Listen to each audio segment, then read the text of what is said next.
statuto è stato una conquista e non una concessione. È stata una conquista dovuta, diciamo, questo è il mio punto di vista, anche se ho avuto modo e occasione di incontrare, di essere amico di Peppino Alessi, che è scomparso qualche anno fa, è nato come me il 29 di ottobre, qualche anno prima però, all'età di 104 anni, e lui sosteneva ovviamente che fosse una sorta di concessione di De Gasperi, d'accordo con i democristiani siciliani, eccetera. Ritengo che sia storicamente più fondato che a conquistarlo siano stati gli indipendentisti ed è stata la lotta, come dire, separatista e indipendentista, per cui il governo nazionale ha, per tacitare l'indipendentismo, per fermare un moto che rischiava peraltro di degenerare. Non dimentichiamo che c'era anche un esercito volontario degli indipendentisti siciliani, allora concesso, ma con la riserva mentale di vanificarlo, di svuotarlo di ogni significato. Infatti dall'indomani della cosiddetta conquista o concessione, che dir si voglia, dello statuto, si è iniziato da parte di tutti i governi come dire, uno svuotamento del significato dello statuto autonomistico. Forse l'espressione più alta, più significativa, più importante ed indispensabile di quello che era il principio giuridico, diciamo, della parità tra Stato e Regione, tra Regione e Stato, cioè due enti che si incontrano, era l'Alta Corte. L'Alta Corte che, a differenza di quanto è capitato, è successo fino a ieri, quando c'era il commissario dello Stato che vagliava la compatibilità delle nostre regionali con la Costituzione e con la legge dello Stato, invece aveva il potere, anche vicendevole, di vagliare la compatibilità delle leggi dello Stato con lo Statuto. Abolita ovviamente quell'istituzione, l'Alta Corte, allora il tavolo, piuttosto che avere due piedi, ne ha avuto uno solo, e la Regione ovviamente è stata privata di quella parità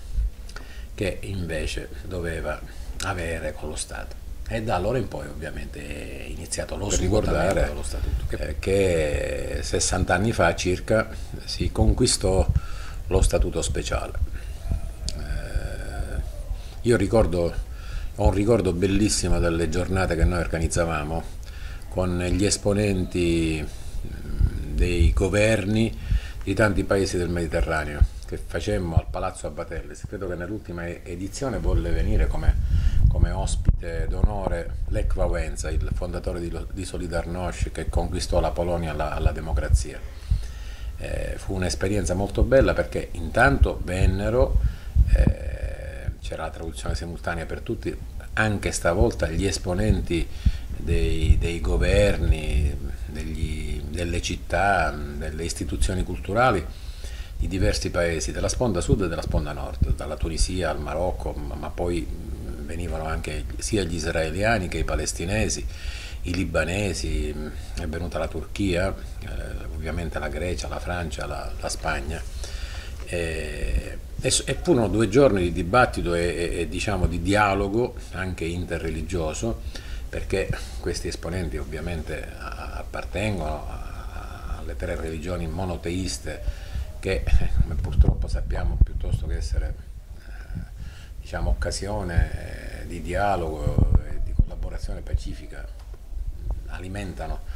conflitti e nelle sue forme di devianza più ampie e più gravi addirittura ispirerebbero, perché è un abuso che se ne fa ovviamente il terrorismo islamico. E furono giornate bellissime. Ricordo che per esempio una cosa di Wałęsa che non possiamo dimenticare è quella, intanto l'umiltà di quest'uomo, vestiti, abiti, scarpe modestissime con cui circolava, e poi la devozione alla Madonna mi ha colpito di quest'uomo, perché a Palazzo Abbatellis ovviamente prima del convegno noi gli facevamo visitare il museo e ci sono alcune figure di quadri, di sculture, non ricordo, molto belle di Madonna, e lui dinanzi alla Madonna più di una volta si è inginocchiato e si è messo a pregare. E questo ricordava ovviamente anche la figura del Papa polacco, al quale lui era legatissimo, del quale era il devoto, e la devozione di Giovanni Paolo II alla Madonna. Purtroppo quelle occasioni di confronto e di dibattito, e anche il premio Ali Idrissi che noi fondammo, che noi avviammo, che si ispirava a questo geografo arabo che peraltro disegnò una mappa del Mediterraneo mettendo giustamente sottosopra i paesi rispetto a come noi invece li vediamo nella nostra carta geografica, perché visti dal suo punto di vista appunto il nord, il sud eccetera comunque erano tutti capovolti, e questo famoso geografo che poi venne in Sicilia e fu molto onorato